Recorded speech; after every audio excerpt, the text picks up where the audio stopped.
Simon Clarke. He's a cellular microbiologist at the University of Reading. Good to see you, Simon.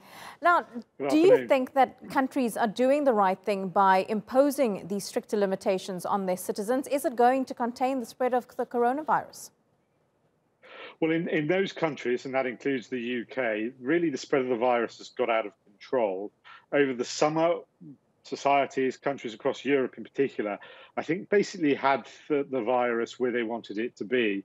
But the genie has escaped from the bottle now. And that really the only way they can bring that back under control is to limit people's interpersonal interactions. And the only way they can do that sufficiently is to impose lockdowns, because that's what's needed, bringing the interpersonal interactions down so that limits the spread. But there are a lot of people who are very upset with the new restrictions that are coming into effect. We've seen protests in Spain, in Italy, Germany, the UK as well, particularly in England. It's a frustrating time for so many people. But are there any other alternatives to what governments can do? At the moment, no. People talk about shielding. Well, it's a great idea, but how are we going to do it? Recently, the proponents of shielding everybody were asked how they would do it, and their response was, "Don't ask us, we're not details people." I'm paraphrasing, but that's effectively what they said. So yes, while it would be great to be able to do that, it's completely unclear about how that will be done and how that could be done so quickly, because we need action now. So lockdown is a horrible, blunt tool. Personally, I hate it. I think it's awful, but it's really the only option we've got. Just talk us through shielding. What exactly is that for those of our viewers who aren't familiar with the term?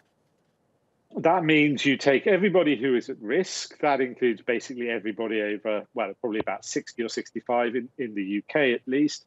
Everybody who is obese, everybody who has something like diabetes, and basically ask them to stay at home or tell them to stay at home, supposedly with support, for an indeterminate length of time.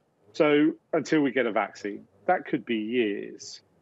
I mean, there are, in the UK, 4 million people living with diabetes. 500,000 of them don't even know they've got it. So what are you going to do about them? There's this whole shielding idea. Like I say, it's a nice idea, but it's no more than that. And Simon, with the colder weather starting to set in the northern hemisphere, do you expect to see the situation get worse? Yes, I think the situation will deteriorate. For how long, I don't know. I've got a funny suspicion that a 4-week lockdown won't be quite long enough in the UK, and we may need an extra week or two. I hope not, but time will tell on that one. Time will tell indeed. Simon Clarke, cellular microbiologist, live to us there from Reading. Thank you for your time and your analysis. You're welcome.